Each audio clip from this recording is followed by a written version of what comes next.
नमस्कार दोस्तों, मेरे YouTube चैनल में। तो दोस्तों, आज हम लोग पढ़ने वाले हैं बिरहोर जनजाति के बारे में। तो दोस्तों, प्रश्न है हिंदी में, बिरहोर जाति की सामाजिक, आर्थिक, राजनीतिक एवं धार्मिक जीवन की विवेचना करें। Discuss the social, economic, political and religious life of Birhor tribes. तो दोस्तों, इसका उत्तर है, बिरहोर जनजाति की आबादी का एक बड़ा भाग छोटा नागपुर पठार के उत्तर पूर्वी किनारों पर बसा हुआ है। दोस्तों, बिरहोर जनजाति की आबादी का एक बड़ा भाग कहाँ बसा हुआ है? छोटा नागपुर पठार के उत्तर पूर्वी किनारों पर बसा हुआ है। ठीक है। बिरहोर जनजाति का कोई स्थिर निवास नहीं होता। दोस्तों, जो बिरहोर जनजाति का कोई स्थिर निवास नहीं होता है, यह एक घुमक्कड़ प्रकृति की जनजाति है। दोस्तों, यह कैसी जनजाति है? एक घुमक्कड़ प्रकृति की जनजाति है। जंगली जानवरों को शिकार करके तथा फल फूल इकट्ठा करके उसी से वे अपना जीवन निर्वाह करते हैं। दोस्तों, जंगली जानवरों को शिकार करके तथा फल फूल इकट्ठा करके उसी से वे अपना जीवन निर्वाह करते हैं। ठीक है। इनका निवास स्थान आमतौर पर टंडा के नाम से जाना जाता है। दोस्तों, जो इनका निवास स्थान होता है उसे आमतौर पर टंडा के नाम से जाना जाता है। ठीक है। इनकी संस्कृति अन्य जनजातियों से भिन्न है। दोस्तों, इनकी जो संस्कृति है अन्य जनजातियों से अलग है तथा ये दूसरों से अलग थलग ही रहना चाहते हैं। सरकार ने इन्हें निवास, कृषि, धन तथा अन्य सुविधाएं देकर एक स्थान पर अस्थायी रूप से बसने को प्रेरित किया है। दोस्तों, सरकार ने इन्हें निवास, कृषि, धन तथा अन्य सुविधाएं देकर एक स्थान पर अस्थायी रूप से बसने को प्रेरित किया है। कॉलोनियाँ बनाई गई, किंतु उन्होंने अपनी संस्कृति के विरुद्ध जाकर अधिकांश ने अस्थायी रूप से बसना स्वीकार नहीं किया। वैसे बिरहोर जनजाति को दो भागों में बांटा गया है। एक उथलू बिरहोर जो तेजी से अपना निवास बदलता रहता है, जबकि दूसरा जांधी बिरहोर जो अपेक्षाकृत अधिक समय तक किसी स्थान पर रहता है। दोस्तों, बिरहोर जनजाति को दो भागों में बांटा गया है। पहला उथलू है, दूसरा जांधी है। दोस्तों, उथलू में क्या होता है? उथलू बिरहोर में जो तेजी से अपना निवास बदलता रहता है। ठीक है। जबकि दूसरा जांधी बिरहोर में क्या होता है? अधिक समय तक किसी स्थान पर रहता है। ठीक है। इनके यहाँ लड़के तथा लड़कियों के लिए अलग अलग युवा गृहों की व्यवस्था रहती है। लड़के तथा लड़कियों के लिए अलग अलग युवा गृहों की व्यवस्था रहती है, जिसे गिती ओड़ा की संज्ञा दी जाती है। ठीक है। इनका रंग काला, कद छोटा, बाल घुंघराले तथा नाक चौड़ी होती है। दोस्तों, इनका रंग काला होता है, हाइट छोटा होता है, बाल घुंघराले तथा नाक चौड़ी होती है। ठीक है।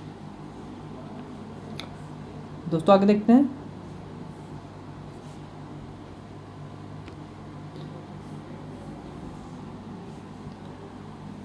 अब इनके आते हैं सामाजिक जीवन में। ठीक है।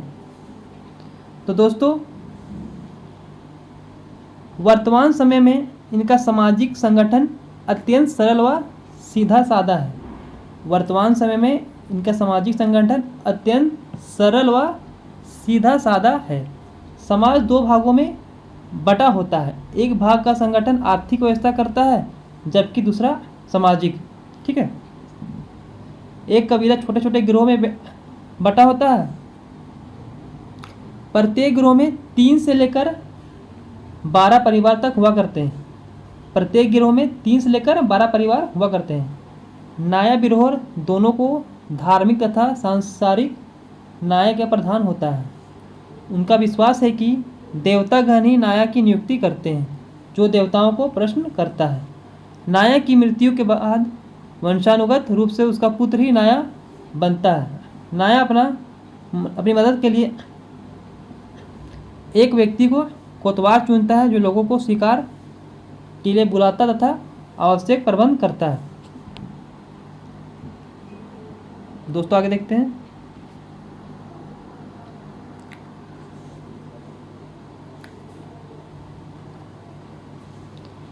दोस्तों, बिरहोर जनजाति की अर्थव्यवस्था मुख्य रूप से शिकार पर आश्रित है।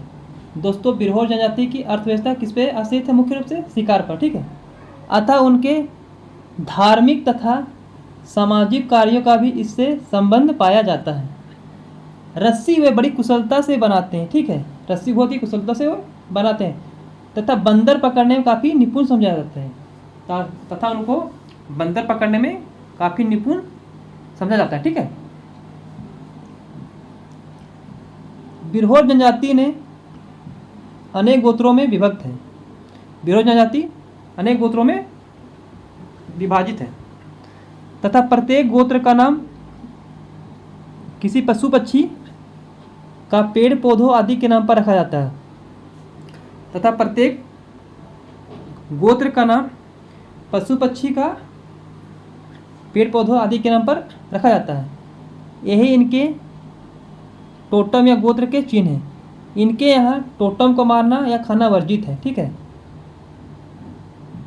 टोटम के प्रति गोत्र सदस्यों में आदर की भावना पाई जाती है, ठीक है।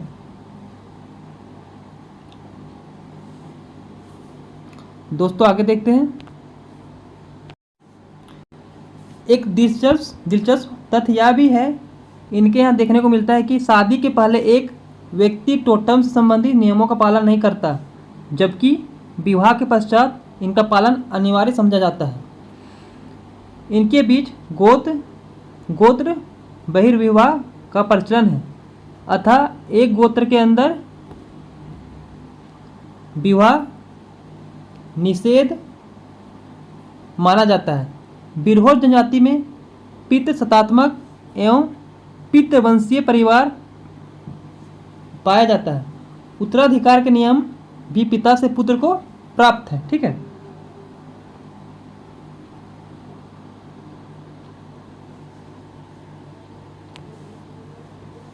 दोस्तों आगे देखते हैं।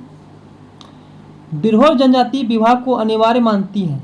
इनका विश्वास है कि देवी देवताओं के भी जोड़े हुआ करते हैं। इनके यहाँ विवाह के अनेक तरीके देखने को मिलते हैं। दोस्तों, इनके यहाँ विवाह के अनेक तरीके देखने को मिलते हैं। कन्या मूल्य का भी प्रचलन है।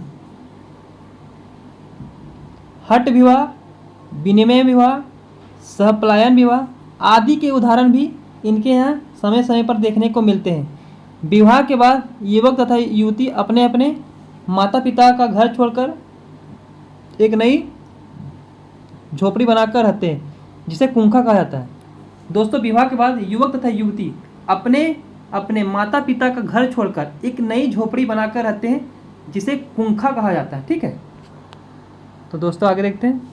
दोस्तों, आप बिरहोर के आर्थिक जीवन पर आते हैं, ठीक है। बिरहोर जनजाति का आर्थिक जीवन मुख्यतः शिकार पर निर्भर है। किस पर निर्भर है? शिकार पर, ठीक है। अतः शिकार में सफलता के लिए ये हर संभव प्रयास करते हैं। दोस्तों आगे देखते हैं।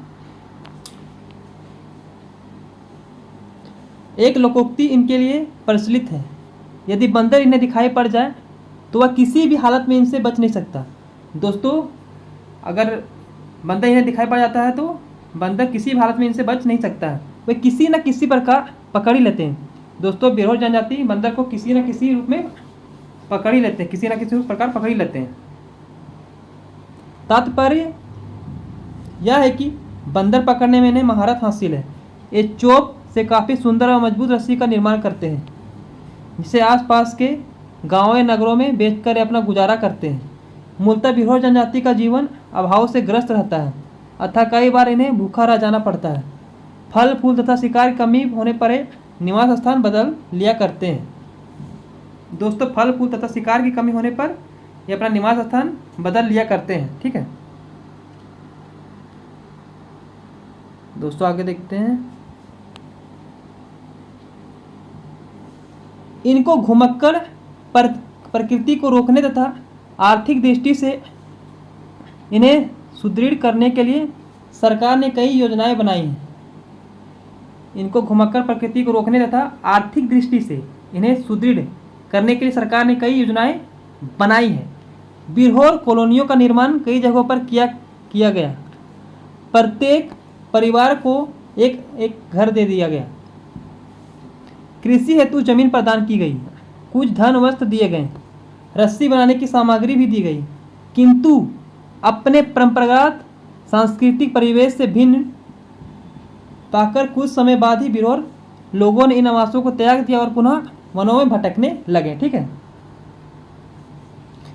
राजनीतिक जीवन। बिरहोर जनजाति में शासन की बागडोर पूरी तरह समूह के बुजुर्गों के हाथों में होती है। वह ही आपस में सलाह मशविरा करके समूह के लिए नियमों का निर्माण करते हैं। दोस्तों, बिरहोर जनजाति में शासन की बागडोर पूरी तरह समूह के बुजुर्गों के हाथों में होती है। वही आपस में सलाह मशविरा करके समूह के लिए नियमों का निर्माण करते हैं तथा उनके पालन के लिए व्यवस्था भी करते हैं। ठीक है। आवश्यकता पड़ने पर वे युवा सदस्यों की सहायता भी लिया करते हैं। शिकार इनके यहाँ महत्वपूर्ण माना जाता है। अतः एक कुशल शिकारी को सामाजिक तथा राजनीतिक संरचना में प्रतिष्ठित स्थान दिया जाता है एवं उसे अधिक अधिकार सौंपे जाते हैं। ठीक है।